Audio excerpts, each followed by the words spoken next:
Chess is life, and life is chess. There is a popular misconception about this game. Apparently, chess is something that's only meant for smart people, which I honestly think is total BS. I don't even believe in the word smart. I do believe in the word genius though, and that is something we are gonna get to in a second. If you're smart, it doesn't mean you're automatically gonna be good at chess. If you're kind of an idiot, it doesn't mean you're... oh shit. It doesn't mean you don't have any hope either. In fact, it doesn't really mean anything. Those are labels and your perception of self, which can vary depending on the day. Though judging your entire intelligence from just a few chess games might actually be the reason you are stupid. So I say you don't have to be smart to play chess, but to play it well and have fun with it, you gotta be genius. And in my opinion, it's like that with everything, if you want to do it right. Hey Sophia, but isn't genius a label as well? Yeah, it is. But how else am I gonna explain this to you, I mean, I'd rather not put a word in it either, but... So I bet you want to know what the hell is my deal with genius and why do I seem to think it's the answer to everything in life for a long time already? First of all, in my universe, genius is not something only a selected few people out there are or have. It's the inner knowing that is innate to every human. All that matters is whether you're willing to tap into it and see. Genius is a state that you enter. It's a spirit, which actually, if we're getting to the root of the word, exactly where it comes from. Chess is not merely just a board game and all other things people seem to associate with it. Chess, in my view, is a literal mind revealer that you can't outsmart, practically a lie detector. It will simply expose everything that you are in the current moment that you're playing. And that is why I got addicted to it in the first place, because once you know the basic theory, perhaps even as basic as knowing how the pieces move and the basic rules, you could get away without knowing everything. You don't need every opening, every pattern, and every possible piece of theory. All you have to do is see. From there, you can understand what is actually happening right in front of you and figure out what to do next about it. It's a challenge and it comes down to only one thing. Can you see right now or not? And chess gives you a perfect environment to train that in. Are you able to not react to your opponent, whether they're better or worse than you, while still paying total attention to what they could possibly do next? Are you able to stay in control under pressure without getting lost in the noise and stories you keep telling yourself or giving into the narrative your opponent is trying to create? Are you able to see through the moment, understand the best move, and take the right action without hiding behind theory or overthinking yourself into running out of time? And speaking of which, do you know how few people nowadays are actually capable of paying attention? It is extremely annoying and I'm definitely gonna make a video on that one day because it's just, I can't stand it.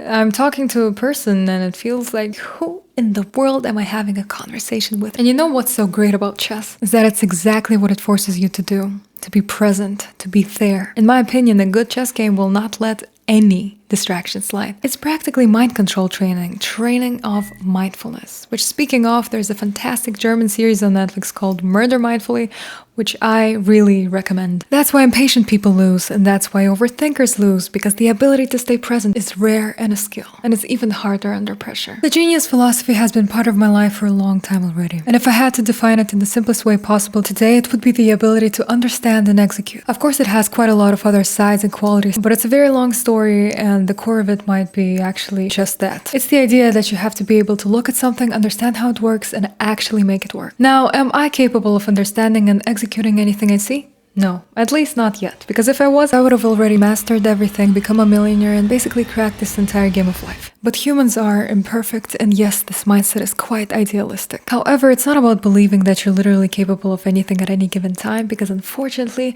you're not a machine, and I'm having a hard time admitting that, and you can't execute with perfect accuracy and time at any given moment. It's more so about not deciding that you're incapable before you've even understood the problem. Because when you're gonna face a problem that you're gonna have to solve, because life is inevitably all about that, would you rather have that mindset or succumb to the noise and stress of your mind telling you that you are not capable, that it's too hard, and all of that other BS? If you don't have the inherent belief that yes, you are capable and it's probably simpler than your mind is trying to make it seem, you're gonna be solving the wrong problem and waste twice as much time, which by the way in chess is punished brutally. Now, do you see the correlation between chess and the genius state? Both of them demand the same thing. Be present, see through the moment, understand the situation, and do something about it to win. Understand and execute does not require you to know every single little piece of theory out there. It requires you to understand and feel the subject just enough to make the next best move. Chess is literally awesome because it puts that mindset into practice by providing you a controlled little environment to train that in. A chess game is basically a simulation of a mini life with its own set of rules, with a specific time limit, with a specific problem, with some pressure and instant feedback. Every move you make affects the outcome, and your ability to pay attention directly affects it too. Just like in life, except in chess the consequences are immediate. You understand something? Execute it, and the board instantly tells you whether you actually understood it or not. Which unfortunately is not so obvious and fast when you make moves in real life. And that's what I love about it. You can come into this little tiny world, see what you're capable of in this current moment, and leave when it's over. No attachments, no baggage, no weight, no nothing. Just a quick little test of your ability to see, understand, and execute. However, coming down from this colorful and exciting chess, if you play it like I've been playing lately, which is mindlessly on autopilot and halfway, you are gonna end up with very mediocre games. I've been playing such stupid chess lately. If you watch the game, you would think I have never played chess in my entire life. Which actually was the inspiration for this video. Like, I'm talking being in an already messed up position, making a move, 5 seconds later realizing that I walked straight into a fork, praying my opponent doesn't notice, and they don't. They give me a check. And then with my next move, I walk straight into another fork again. And then I resign. That kind of stupid. And the only reason it turns out like that is because I'm simply not in the right mind. I'm simply not there. But then again, do I still play when I'm tired? Yes. Why? Because I want to play. Do I lose? Yes. Do I play again? Yes. Do I lose again? Yes. Why do I keep playing rated when I'm clearly not ready? I don't know. Totally not because I get caught up in ego games, trying, proving, and doing all of that compulsively, right? Chess will inevitably show you how this behavior and non-genius state affects, well, first of all, your elo, and in the grand scheme of things, your entire life. Whenever I'm doing good in life, it involuntarily reflects in my chess games. And the same goes backwards. Whenever I'm stressed, distracted, or disconnected, I go on a losing streak. Chess is great at keeping you accountable. It forces you to live with clarity and actually be present. Because the moment you stop doing that, the entire game falls apart. Many people think chess is boring, and honestly, it fucking is when you're playing mindlessly. But when every move matters, when you can feel and see 10 moves ahead, and when you're under pressure but everything suddenly becomes only clearer, chess is the most exhilarating game on earth. When I tell people that this is one of the most adrenaline-inducing and competitive games, they simply call me crazy for that, because people who like chess usually call it relaxing. Which it also could be. One time I even reached out to a random opponent to tell them how cozy the game has felt. But that again is exactly why I love chess so much, because it can be anything. Boring, relaxing, exciting, competitive, anything. The way you approach it changes the entire game. And would you look at that, life is no different. You could be doing the exact same thing in the exact same circumstances and experience a completely different reality simply because you shifted your perspective. Another thing that I wanted to mention is that people often think this is just an ego game. But honestly, I think that's also part of the reason I like it so much. In my opinion, the chess game puts everything on the line. Your ego, your emotional state, your strategy, your mind, your everything that you are in this current moment gets put on that board. We are seemingly walking on the edge of something that is already a pretty sensitive topic, which is intelligence. Many people dislike chess for that exact reason, because chess players can easily come off as narcissistic and arrogant, annoying, and something that you'd wanna destroy, to put it nicely. I went to a chess event last year, and there was this 9-year-old prodigy that was making faces at my every move. It did not matter if it was good or bad. The side eye was given regardless. And because of all of these pressure factors, people give a lot of power to chess. They feel inferior, hide their elo, start hating chess, and turn the game into the judgment of themselves. And none of that is genius behavior, by the way. You're just getting lost in bullshit and missing the point once again. Chess would be so much more fun for everyone if people stopped viewing it as an ego game or as the defining factor of whether they're enough and started seeing it for what it actually is. A simple little test that exposes who you and your opponent are in this current moment. But don't get so obsessed with figuring out whether you are in the right mind and start panicking about that too. That's missing the point once again. You are focusing on the wrong problem. How can you solve a problem when you're focused on the wrong one? The genius mind eliminates all of that noise, and you don't try to achieve it, which is important. Just like any flow. You don't try to achieve it, you just enter it. And by the way, a great example of that being my first talking video of the series with no name, where I'm trying to enter the flow desperately, but it's not working. It's not working. I keep falling in and out of it, and eventually it turns into a big disaster. So if you want to see that in 3D in 4K, where is it? Here or there? Watch that video. So you don't try to enter the genius state, flow through. You don't try to achieve it. You just enter it. And bad chess instantly tells me I'm doing something wrong in my life. So to answer your question, why do you keep losing? And you already know my answer.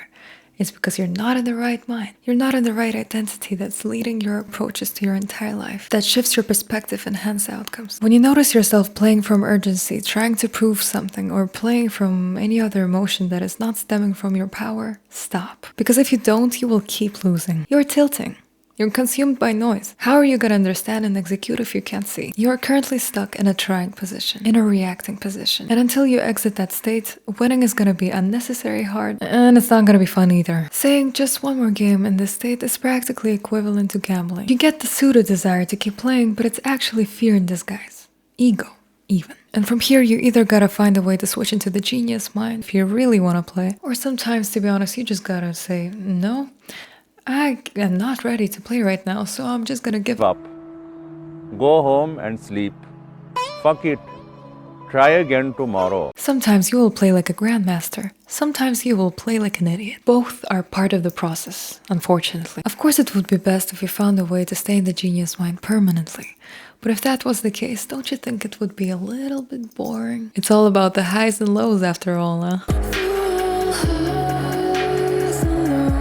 So to play good chess, you gotta be genius. Genius is a state. Chess tests that state by constantly asking, are you able to stay grounded in yourself? See clearly in a high-stakes situation and execute the same. And the more you play chess intentionally, the more you practice making that genius state a switch you can control. This is genius. If you've seen the movie called Limitless, you are well aware of NZT48. The magic pill that the entire movie revolves around. If I had to describe the genius state, this might be the closest thing. It's a flow of energy where everything makes sense. You see, you feel, you understand, you execute, you feel like you see the entire board.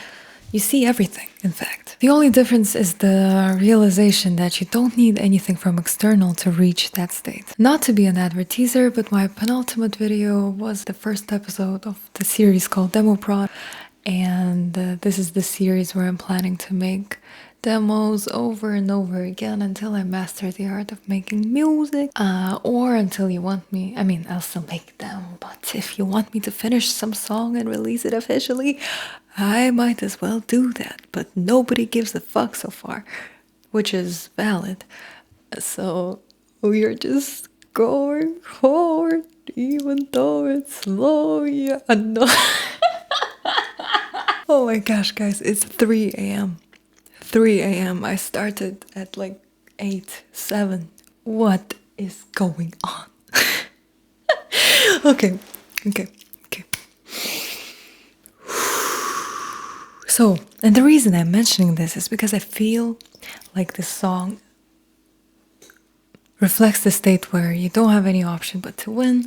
And then in the second part, this pressure gets converted to optimism, to crazy optimism, pure flow of energy where you suddenly remember everything, if you know what I mean. And that's actually how the second part of the song was created. I happened to go through a major rebirth while I was making it, and the second part of the song somehow just made itself. And it's also called Such Position, and considering we are talking about chess here, so if you're interested in chess or just generally the game of life, check it out, let me know what you think. So, to conclude, finally, at 3:30 a.m., if you're playing chess and losing, or want to start but feel like you're not meant for it, first of all, if you want to, there must be a reason for that, so give yourself a chance. 100 chances if needed. Look at you giving 100 chances to every possible person on this planet and yet giving up on yourself so fast. Non-genius behavior. Second of all, when you lose, don't think you're bad at chess. Don't think about it in regular terms. See through. Ask yourself, What the game is showing me was I impatient, distracted, playing from ego, overthinking, not paying attention. Then apply the same method to your life. Sometimes you don't need another book, another explanation, or another person telling you what to do. You just need to look at what you're fucking doing and see what to do next. Or did you forget?